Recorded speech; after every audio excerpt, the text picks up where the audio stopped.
नमस्कार मंडळी, मी आहे शिवविकास जगताप आणि कॅमेरामन आविष्कार बडकेसह आम्ही कृषी महाविद्यालय सोनईचे विद्यार्थी असून आम्हाला रावे या कार्यक्रमाअंतर्गत कुकाणा हे गाव मिळाले होते. आम्हाला दुग्ध व्यवसायात उत्कृष्ट कामगिरी केलेल्या कुकाणा या गावातील फलाने कुटुंबियांचा इंटरव्ह्यू घेणार आहोत.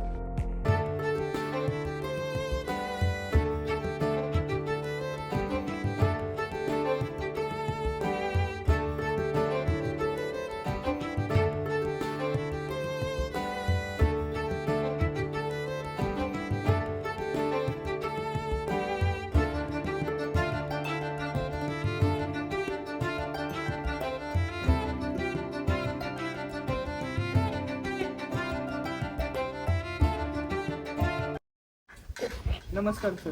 नमस्कार. तर आपल्या दूध व्यवसायाची सुरुवात कशी झाली? पहिले एक म्हशीपासून आम्ही सुरुवात केली होती. ज्यावेळेस कबड्डी किंवा कुस्त्या वगैरे खेळायला जायचो त्यावेळेस कुस्ती पैलवानाला दूध पिण्यासाठी लागत असं वाटत होतं. तेव्हा एक म्हैस घेऊन दूध पिण्यासाठी म्हैस घेतली होती. त्याच्यानंतर परिस्थिती थोडीशी नादान असल्यामुळे आम्ही थोडे पैशासाठी हॉटेलमध्ये दूध 5-10 लिटर दूध घातलं. त्याच्यापासून पैसा यायला लागला. मग एक तसं डिमांड वाढत गेलं तसंच आम्ही म्हशीच्या धंद्यामध्ये म्हशी वाढत गेलो. तर ह्या व्यवसायाच्या सुरुवातीला तुम्ही म्हशीची निवड कशी केली? स्टार्टिंगला त्याच्यातलं काही माहीत नव्हतं. थोडा गावामध्ये इकडे थोडेफार खेडेगावातून एक बघून घ्यायचो. नंतर तसं जसं माहीत झालं तसं हरियाणा, गुजरात अशा मोर्रा जातीच्या आणि जाफर जातीच्या म्हशी आणण्याचा प्रयत्न केला, जास्त दूध देणारे. तर ह्या व्यवसायात म्हशी निवडताना कशी निवडतो? म्हशीची निवडताना पहिल्या झोपेची, दुसऱ्या झोपेची आणि जास्त दूध देणाऱ्या, कमीत कमी 15 ते 16 लिटर दूध देणारी, जेवढं दूध जास्त देणार तेवढे म्हैस घेण्याचा प्रयत्न करतो. तर आता आपल्या ह्या फार्ममध्ये कोणत्या जातीचे म्हशी आहेत? या फार्ममध्ये जास्त दूध देणारी मुर्रा, जाफर अशा 2 जाती, मुर्रा जात हरियाणा ब्रीडचे असतात. तर आपण चाऱ्याचं नियोजन कसं केलंय आपल्या फार्ममध्ये? चाऱ्याचं नियोजन सध्या ऊस असतो आणि हत्ती गवत, मक्का असते आणि थोडंसं उन्हाळ्यामध्ये सुका चारा म्हणून गव्हाची भुसा गोळा केला जातो. सप्लिमेंट म्हणून आपण काय देता? सप्लिमेंट पेंड, सरकी पेंड, परत आपलं चुनी असते, हरभरा चुनी, वालीस असते. त्यांना जे पोषक आहे ते खाद्य द्यावं लागतं.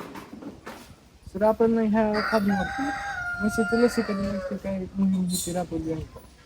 ही मोहीम सरकारी दवाखान्यामधून 6 महिन्याला 2 डोस असतात. एक लाळ्या खुरकूत म्हणून, दुसरं हऱ्या रोग असतो तिथे एक हे असतं.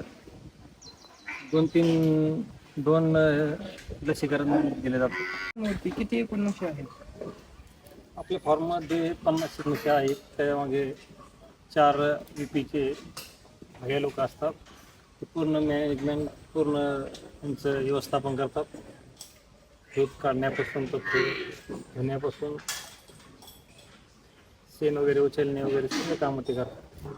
सर आता एवढ्या आपल्या म्हशी त्यांच्यापासून मिळणारं शेणाचं आपण काय करता? शेणाचा शेतीसाठी त्याचा उपयोग केला जातो. पुढे भविष्यात गांडूळ खत बनवण्याचा प्लॅन आहे. त्या फार्मवरती डेलीचं दुधाचं कलेक्शन किती आहे? आपल्या रोज सकाळ संध्याकाळी 400 लिटर दूध असतं. ते आपण लोकल गावामध्ये विकतो. जे उरलेलं असेल ते डेअरीला टाकतो. तर आपल्या दुधाला प्रति लिटर किती भाव मिळतो? दुधाला आपण 60 रुपये लिटरने लागतो. तर आपल्याला महिन्याचं उत्पन्न किती आहे दुधाचं? 400 लिटर दूध रोजचं असतं. तसं 7 रुपयाने केलं तर 20,000 रुपये रोजचा इन्कम असतो. आणि महिन्याचं केलं तर 7,20,000 उत्पन्न मिळतं.